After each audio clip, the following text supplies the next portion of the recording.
Hi everybody, welcome back to the Retro Ghetto, and today, finally, we're going to be taking a look at some of my favourite video games of all time. Well, you know about Retro Ghetto, collecting and playing retro, Street Fighter on the Nintendo, I'm a veteran at this, not pro, lock into the Retro Ghetto, come and have a look around in the ghetto, we got Sonic and Staples Seto, lock into the Retro Ghetto. What's up guys, Gaming Off the Grid here. And you're watching Retro Ghetto. Cheers everybody. Okay, so this is a video that obviously I've been meaning to do since I started my channel, what, 6-7 months ago now. And I finally started putting pen to paper a couple of weeks back. And let me tell you, it's been stressful. It is hard work trying to come up with 10 games and put them in the order. It's so difficult, much more difficult than I envisaged it being. It's like trying to pick your favourites out of your children. I mean, I've only got one child, so he's guaranteed to be the least favourite, regardless. But honestly, I've been in such turmoil, moving them up and down, and if I'd delayed this video another week, then there could have been more changes. It's so difficult, it's so subjective. You know, games of different genres are so different that it's so difficult to compare them. I think what helped me finally get this list out was acknowledging fully that this isn't the best games of all time. This is my favourite games of all time. Now, there is a difference.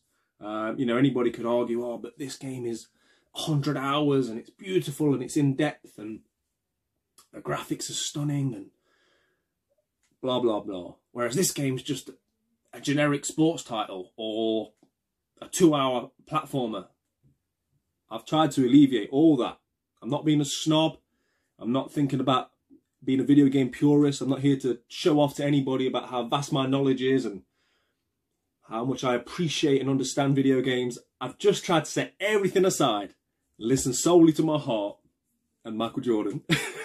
Solely listen to my heart and go with what my favourite games are. And that's the only way I could do this list. Otherwise, like I say, I was just spending so much time deliberating. Also, you can easily fall into a trap of having 6 Mario games or Zelda games or one Street Fighter games or whatever it may be. But again, I've just decided to go solely with my heart. So I've got a list locked in. It's in this book here.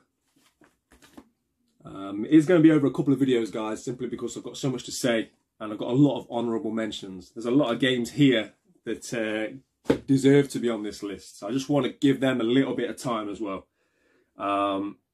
So yeah, without further ado, let's crack on before this list changes again. These are my honourable mentions. That's no particular order.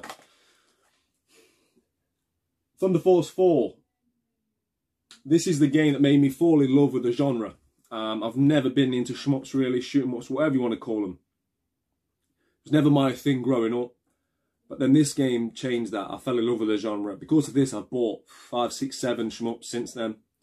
And it's one of my favourite genres now. I think it's almost video gaming at its purest. I think fighting games and shmups are like video games at their purest. They really are. There's no cheats. There's no shortcuts. I had to learn every inch of this game. It really took me back to being a little kid again and having to soak up every single element of the game to get through it. I must have died hundreds of times to be able to finally clear this. It's an amazing, amazing game. I need to play all the others in the genre. It's my favourite shmup. And what I would say, now this is a very, very bold statement. I would say this is my favourite 16-bit soundtrack. Now there's a lot of great 16-bit soundtracks out there, but this is something else. I wish I could play the music on this video, but if you haven't, do yourselves a favour, go on YouTube, take a listen to some of this music that's on here. I've actually even bought the vinyl. So yeah, if I carry on talking about this, it's going to end up on the list. Again, it's been on there before. So yeah, shout out to Thunder Force 4. Right, we'll switch it up. I'll try and do like retro modern for my shout outs. One I've spoken about a lot recently, Ori. Maybe this came a bit too close to being on the list. I think sometimes you have to sit back and let games, what would be the correct word? Mature, if you like. A bit like a good wine. I think you have to let them sit for a bit.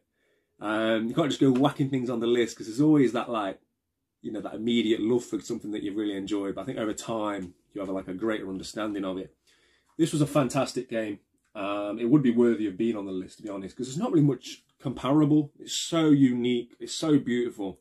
It would be worthy of being on anyone's top 10, but I definitely had to shout this game out. Ori and the Will of the Wisps. I haven't played the first one yet. I'm going to this year, but by all accounts, this is the better one. Okay. Next one. Shinobi Shadow Dancer. I could have easily shouted out any one of the 3 that came out on the Mega Drive, but this was the one I had growing up. I remember playing this as a kid. I love the series, all the games that came out on the Mega Drive especially. It's just a fantastic game. I remember as a kid loving the fact that you had the dog that you could utilise in this as well. I've played through them all, 1, 2 and 3. They're all great games. So yeah, have to give Shinobi a shout out. Okay, going back to something a bit more modern. This was a real sleeper hit for me, and I think that's what added to it. I wasn't expecting anything. And I mean, you can see the company it's keeping says it all about how high I hold this game, in how such high regard. And that's Days Gone. I really was not expecting to enjoy this game as much as I did. I think it's a bit of a Marmite game. Some people love it, some people didn't like it. I don't know if the people that didn't like it maybe played it too soon, because I think there was a lot of patches. It was the best part of a couple of years old when I got hold of it.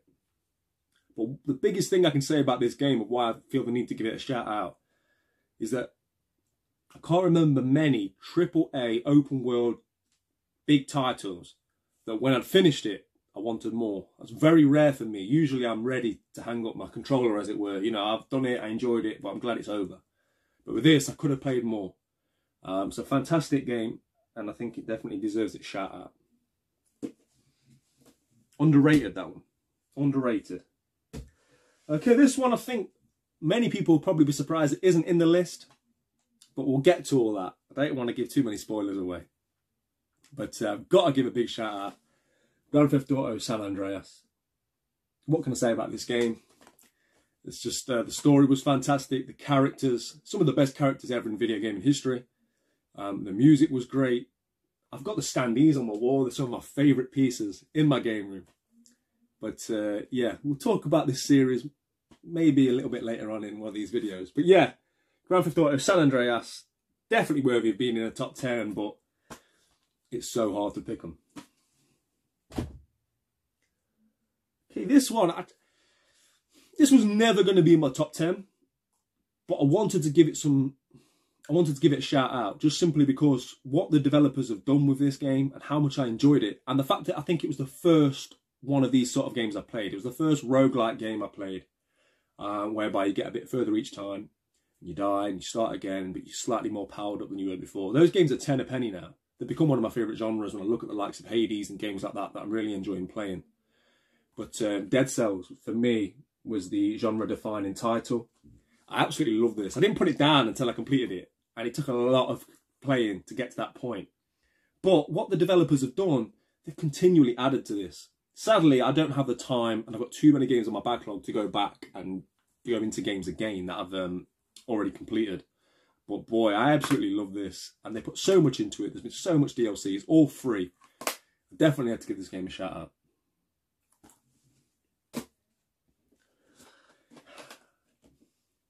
Just looking at some of these games, like how it's not on the list, I don't know. Anyway, let's carry on before, because I'll end up changing my list, honestly. This video will get scrapped. No one will see this. Super Mario Kart. I know, guys. What a game. The start of it all. You know, Mario Kart 8 Deluxe on the Switch is arguably the most polished version there is, but this is where my heart is. As a child, I remember this. I loved playing it. I remember playing 2-player with my brother, where you had to pop those shells that spin around the car. And yeah, I mean, the birth of a genre, as so many of these games are, a timeless game. You can't not have a good time with this game. You put this game on, it's going to make you smile. You're going to enjoy it. It's a beautiful, brilliant game. And yeah, I mean, it birthed so many kart racers. But for me, they never quite beat the charm of this one. Okay. We need to get through these. We need to get to the actual list. Another one which, again, probably will be on a lot of people's top 10. I had a great time with it, put a lot of hours into it, both on the campaign and then online playing with my friends. The first one was good, the second one I'd say was even better, and that's Red Dead Redemption 2. It's hard to get into this top 10. What a game this is.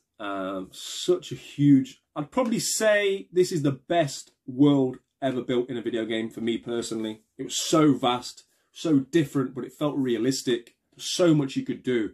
I remember spending hours and hours just trying to kill perfect skin cougars to make a coat. A game you could get lost in for days. It really is. It's one of the greatest games of all time. And it just could be top 10, top 5 on anybody's list. I wouldn't argue it. Maybe it's come a little bit soon. Maybe in a few years I'll reflect upon it and be in a better position to do this list. I think maybe I'll look back on this list in a few years, and if I'm still on the tubes, I'll maybe do another list. But yeah, Red Dead Redemption 2. The only thing I would say about this is I actually preferred the character John Marston from the first game. Again, there was no issue with the character. I forget his name now. Got a picture of him up there. Mine's gone blank. There was no issue with the lead character in this. I felt a bit more of an affinity and a bit more of a love towards John Marston. Maybe it's because I played that game first. But yeah, there you go. And again, Super Nintendo, Super Metroid. Again, you know, it birthed that Metroidvania. Just a great game. One of them games that certainly of the 16-bit era created such a unique feeling. It felt so eerie. And the fact they were able to do that with such limited hardware, a lot of AAA games can't do that today. The feeling this makes you feel like you're in it. You're almost on edge.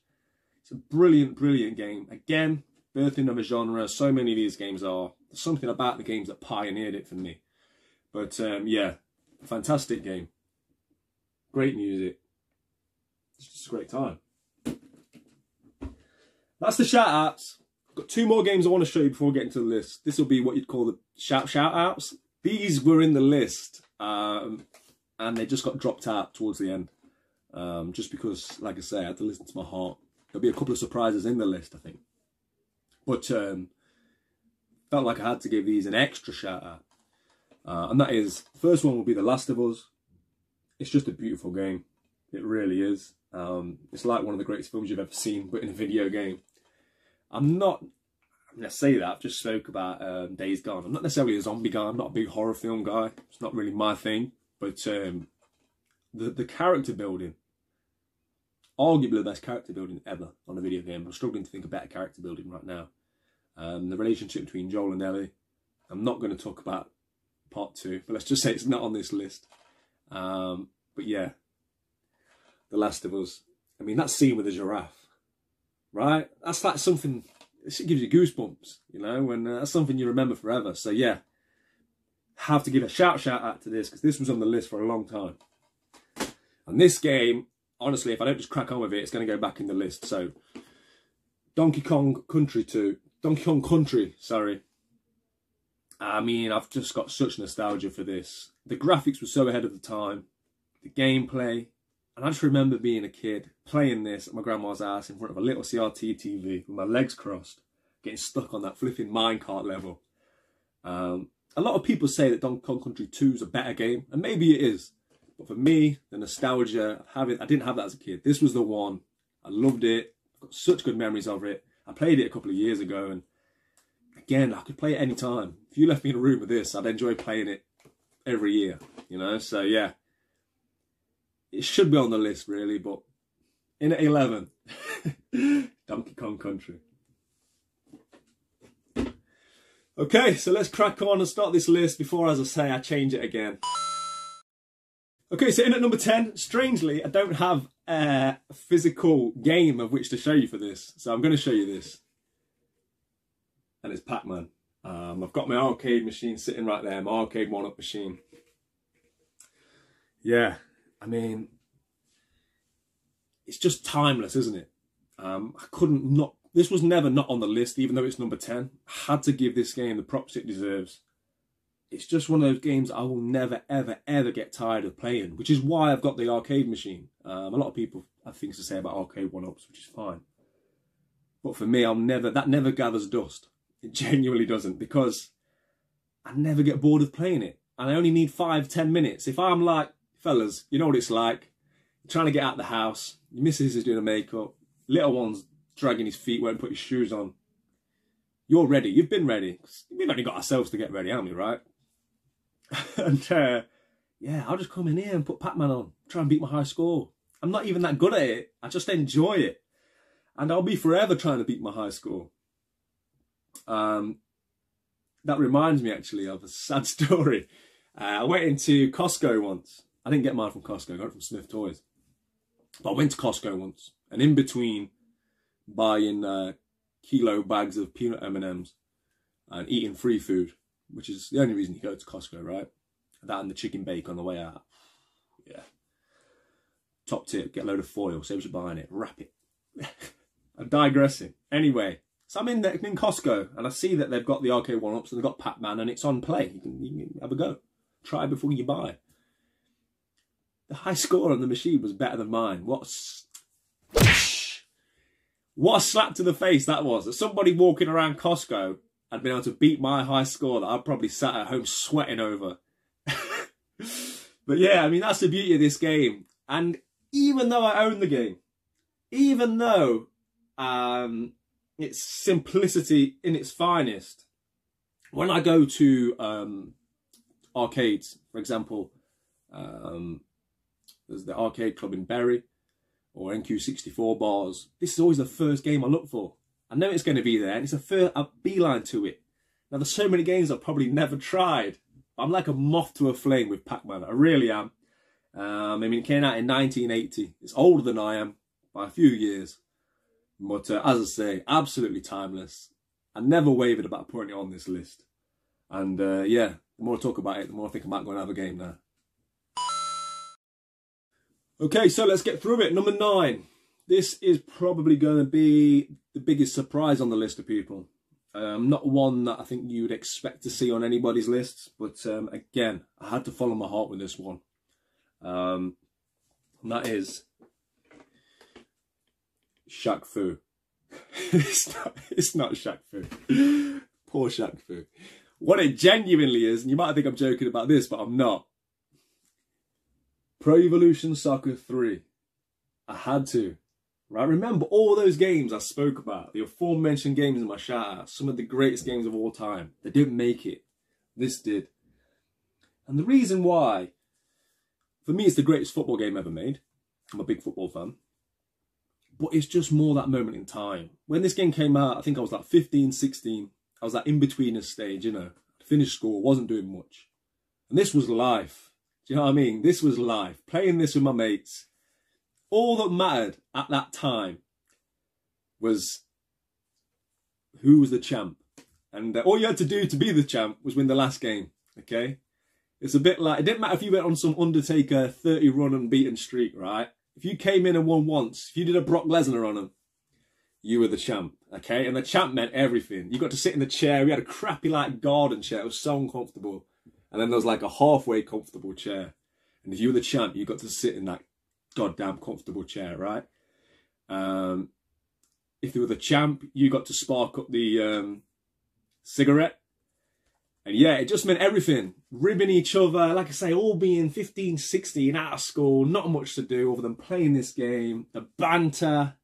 You know, I remember like playing the game when you get shots in the ribs, and it was just a moment in time. That sort of growing up phase of just having a good time with your boys. And not only that, it's not just the memories. It's a fantastic game.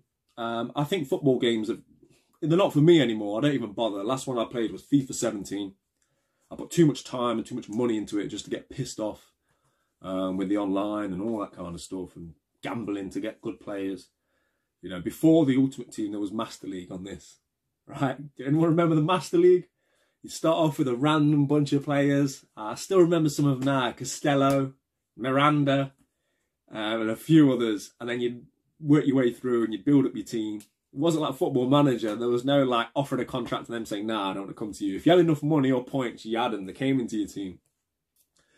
And it was such a good time. It was so much fun. I wish I still had my memory card from all that back then, because I had some amazing goals. I remember scoring from a corner, and yeah, I reckon I've arguably put more time into this game than any other game. There's no way of tracking that.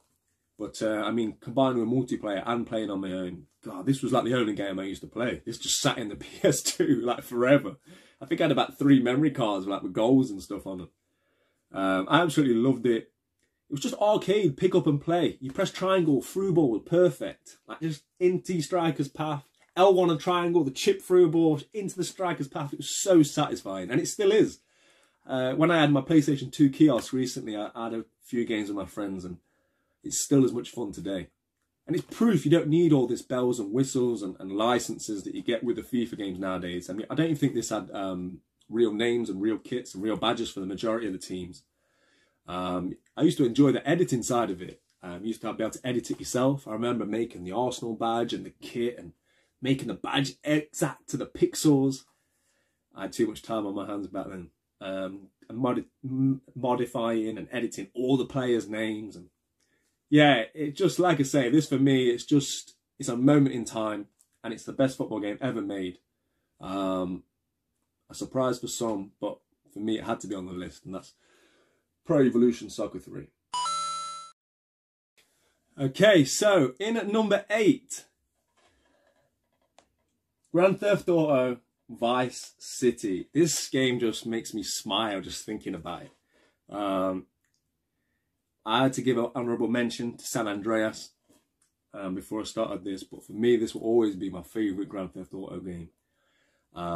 When this came out, I was about 13, so it was like the perfect storm. I was a big Scarface fan, and then this to come out, it was just everything I could have ever dreamed of as a 13-year-old. I had the first few Grand Theft Autos on the PlayStation 1, but I never really got into them. I thought the novelty as a young kid of killing nuns was crazy, you know, back then when all this was like so taboo and unheard of. But I never really delved into them. I never really went through the missions. It wasn't really something that I actively played and pursued. And then there was Grand Theft Auto 3, which was such a big leap.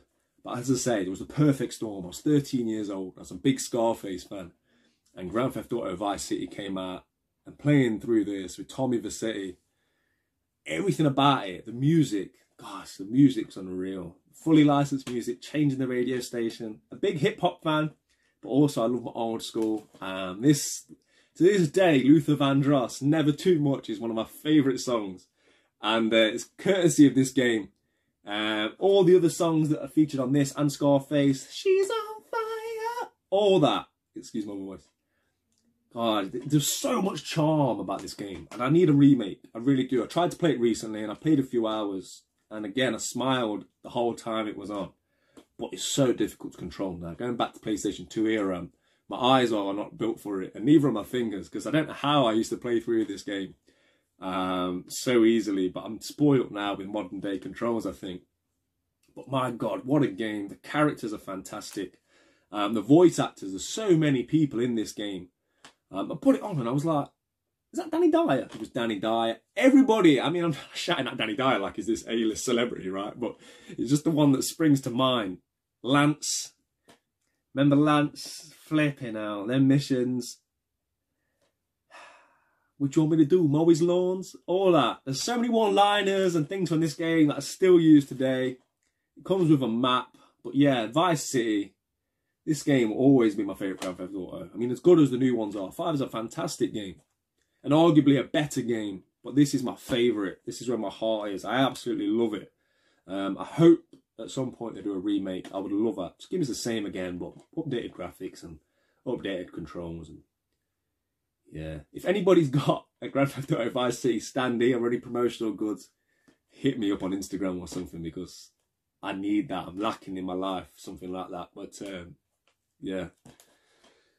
In at number 8, it's Vice City. Right, in at number 7, and probably one people would expect to be higher on the list. A game which really doesn't need me to say much about it. It's already been said. Super Mario World. I mean, I love this game so much. I bought it twice. Just an absolutely, a perfect game. A perfect game. I mean, you could question why it's number 7 on the list, but yeah, we'll get to all that. But, I mean, it's just beautiful in every single way. It genuinely is perfect. You could not improve upon this game. It doesn't need to be remade. It doesn't need to be remastered. That's what I love about the Super Nintendo. The graphics have held up so well. The gameplay is second to none. They gave us more power-ups, bigger worlds, more variety. It's just, it's perfection. You know, if you'd have asked me up until probably about 5 years ago, and I really started getting back into my gaming and my collecting and my old school game, what my favourite genre of game was, I would have just said platformer. And a lot of that is because of this game. Over time, even before I started collecting, I probably owned 6, 7, 8 Super Nintendos. And every time, this was always one of the games that I bought when I first bought it, because I had that itch to play it. And I get that itch every couple of years or so. I'll probably play for it this year. But I mean, what a game. People talk about Mario Odyssey on the Switch. So spoiler alert, that's not in my list. I think it was a little bit overhyped. Personally, I know people loved it. And everyone was sort of jumps on this bandwagon of they were tired of the same Mario formula and they needed something new. And I'm not. I love 2D Mario. I love side-scrolling Mario. I really do. And I think for me, this was the pinnacle of it. So, Super Mario World, I think it was the introduction of Yoshi as well. It's the sort of game that I can't wait to play with my son. I really can't. When he comes of age in a few years, it's simply enough that I can show him the ropes. This is what you do. You just run and you jump. There's not that much more to it. Yeah, I can't wait to show him this. Can't wait to play this with him. Can't wait for him to become a Mario fan. I mean, Mario's such a beyond video game character, isn't he? My son already knows who he is just from apparel and merchandise and stuff. And I think this was really the game that cemented it. It will always be, forever be one of my favourite games. It was one of the first games I put on this list. And yeah, Super Mario World. I might play it after this video. Right, so number 6. Completing my first 5 games halfway through the list. People, I think, will be very surprised that this isn't on the second half of the list. But there's reasons for it. But again, a game you can't criticise. There doesn't seem to be a flaw. I don't know anybody that doesn't like this game. It was Game of the Year, I think, in 2018. Steelbook doesn't necessarily tell you what it is, but as God of War, I always put God of War in brackets 4. It's technically called God of War, but I'm going to refer to it as God of War 4, so we know what I'm talking about. God of War on the PlayStation 4. I mean, be just stunning. Absolute stunning game. Again, calling it a game almost trivialises it. It's more like a film, which you're a part of. It's so beautiful. The fact that the whole game was made without any loading screens. There are loading screens, but they're very cleverly hidden. It feels like one take. The story is genius. And I think, even though I'm a huge God of War fan, and this was probably my most anticipated game, probably ever, if I'm being honest. This came out the same week-ish, I think, somewhere around there, that my son was born. So to be playing this and going through that story and the transition of Kratos becoming a father and his relationship with Atreus and how that builds so seamlessly throughout the story. As a time when my life was changing and I became a dad. It's mad. I remember coming back from the hospital and, you know, a day or two later, like getting a little bit of time to myself. They were probably both asleep. And getting back on this. Do you know what I mean? Like, I've got a son, it's my firstborn son, but there's still a little voice in the back of my head like, I need to get back on God of War. And yeah, I very nearly platinumed it, and I didn't intend to. I don't ever set out to platinum. It's just not for me. It's not the way I game, but I've got like 90%. So I've always said I'll go back just to get that platinum for it. But yeah, what a story. What a ride. Very different to the other God of War games. They brought it into the modern world. With the huge, you know, open world vastness of it. going from the Greek mythology to the Nordic mythology. If I wasn't wearing this top, I'd show you the tattoo. I've got a tattoo of this. It says it all, how much I love this game. I've got Kratos sitting on my forearm. Yeah, it's just... Some of the mechanics in this are unreal. I don't think there's ever been a more satisfying weapon in video games than that Leviathan axe. The first time you throw that and call it back, and you get that little bit of rumble in the controller, and it hits your hand. Whoa, that is, it's just such a nice feeling. It's almost tactile, even though you're playing a video game. I touched upon it once before, but these two games in particular, for me, demonstrated that there was life left in the PlayStation 4. They were so beautiful, the graphics were immense, and they were so far ahead of any other game that came out on the PlayStation 4. Relatively late in its life cycle, I think they demonstrated that there was more to do with that system. And without going on too much of a tangent into the PlayStation 5 and what it offers or doesn't offer, I think the brilliance of these games really shows that there's life in the PlayStation 4. But anyway, back to God of War. It was rightfully given Game of the Year. It will forever be one of my favourite games of all time. It will always be synonymous with the birth of my son. I've got it tattooed on my arm. And yeah, I absolutely love this game. I'm going to play through it again at some point. Maybe next year on the Game Mode Plus, where it's a bit harder. But yeah, I mean, I buy anything that I can with this game. I've got collector's editions, I've got toys, I've got figures, I've got standees. If it's related to this game, I'm after it. So yeah, it means a lot to me, this one. And completes the top 5. God of War, in brackets 4. And guys, I think this video is going to be long enough. So yeah, we're going to finish this next week. Next Wednesday, we are going to complete the top 10. We're going to get through the top 5 games. So hopefully, I need to like put a lock on my book so I can't change the order around or anything. But yeah, we're going to finish this next week. So please hit the subscribe button. Please don't miss it. As always, I've been putting out bonus videos on Sunday, and I'll continue to do so. We're just looking at parts of my collection as I pack it up from the game room. I'm not sure exactly what I'm going to do yet. It depends how I pack, but I might look at my Sega Mega Drive collection. So I'm really looking forward to going through those as well. So please hit the subscribe button. If you've watched this far, I really appreciate it. And let me know in the comments if you agree with some of these, if you would disagree. But just remember, there's 5 more to go. So don't be too mad if your favourite game's not been mentioned yet, because it might get mentioned next week. Save your hate for next week. That's that's the moral of this story. So yeah, as always, play your games, keep it retro. Thank you, and I'll see you on the next one. Retro Ghetto.